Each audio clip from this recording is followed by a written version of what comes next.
7 чудес света. Список самых знаменитых сооружений древнего мира. За свою историю перечень не раз изменялся, и сегодня имеет следующий вид. Пирамида Хеопса – древнейшее и единственное сохранившееся чудо света. Находится в Египте на плато Гиза, около столицы страны города Каир.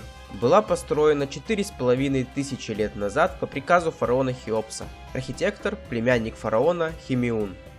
Высота постройки 147 метров, состоит из известняковых блоков, каждый из которых весит 2,5 тонны.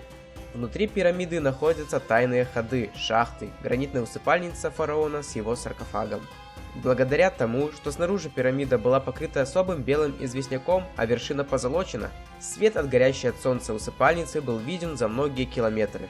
Потомки Хеопса, Хафра и Менкаура, тоже воздвигли в Гизе свои гробницы.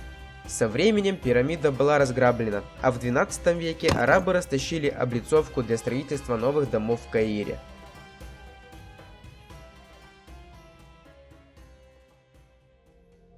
Висячие сады Семирамиды, построены в 7 веке до нашей эры в Вавилоне. Существует несколько версий авторства сооружения.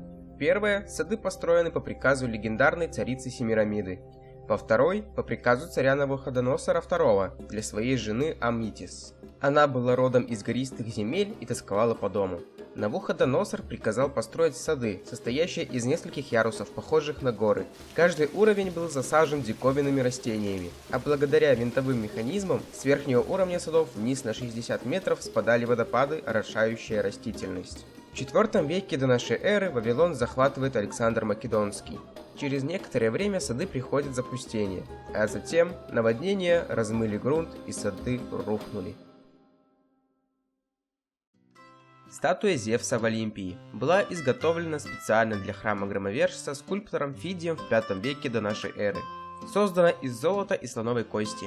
Зевс восседает на золотом троне, в одной руке он держит скипетр, а в другой – статую богини Победы Ники. Высота от 12 до 17 метров. Существует легенда, что после завершения сооружения статуи Фидий спросил у Зевса, угодна ли ему его работа. В ответ в пол храма ударила молния. Судьба статуи неизвестна. Во II веке до нашей эры она пострадала от землетрясения. В IV веке из-за принятия христианства все языческие храмы закрываются.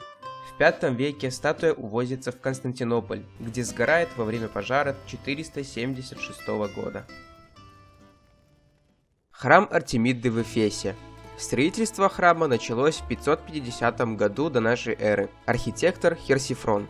Сооружение длилось 2 века, но храм простоял недолго, и в 356 году до нашей эры, в день рождения Александра Македонского, дабы прославиться, некий Герострат поджигает храм. В 323 году, при финансовой помощи Александра Македонского, начинается восстановление храма, и к началу 3 века до нашей эры тот был восстановлен. Здание было 137 метров в длину, 69 метров в ширину и 18 метров в высоту. Крышу храма поддерживали 127 колонн, установленные в 9 рядов. В 268 году храм был разграблен готами, а в V веке окончательно закрыт и разобран на стройматериалы. Мавзолей в Галикарнасе. Построен в середине IV века до нашей эры правителем Карии Мавсолом и его женой Артемисией. Для строительства сооружения Мавсол пригласил греческих архитекторов Сатироса и Пифея. Сначала был сооружен фундамент 33 на 39 метров, на котором возвышался куб длиной 27 и шириной 33 метра. Над ними располагалась гробница в виде храма с целой, окруженной 36 колоннами, каждая высотой в 11 метров. Над колоннадой возвышалась 24-ступенчатая пирамида. На вершине квадрига с изображением Мавсола и Артемисии. Общая высота здания 45 метров. Но Мавсол до конца строительства не дожил. За возведением продолжила следить его жена Артемисия, но и та умерла еще до завершения строительства. Но все же мавзолей был завершен и простоял 16 веков. Но в 12 веке из-за землетрясения мавзолей рухнул, а в 15 веке руины разобрали крестоносцы. Колосс Родосский. Бронзовая статуя бога Гелиоса, которая располагалась в порту города Родос. Строительство статуи было поручено скульптору Харесу. Сначала планировалось возвести статую высотой 18 метров, но потом высоту увеличили до 36 метров. Первоначально возводился железный каркас, который заполнялся камнями и глиной, затем основу покрывали бронзой. В итоге над Родосом возвысился 36-метровый бок солнца в лучистом венце, который пристально вглядывался вдаль.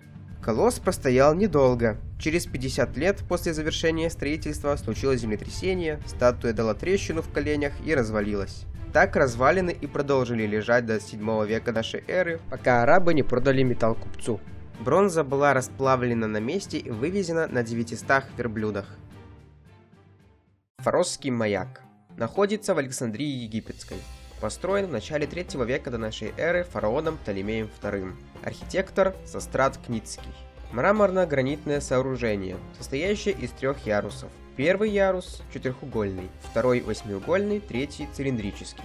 На последнем ярусе находится костер и зеркала для отражения света. Говорят, что свет от маяка был виден на расстоянии 50 километров. Вершину сооружения венчает скульптура Посейдона. Общая высота сооружения примерно 120 метров. Маяк верно служил своему городу, но многочисленные землетрясения привели к его разрушению. А в конце 15 века на месте развалин была построена крепость. Почти все 7 чудес древнего мира канули в лету. Но несмотря на это, до сих пор продолжают будоражить умы людей.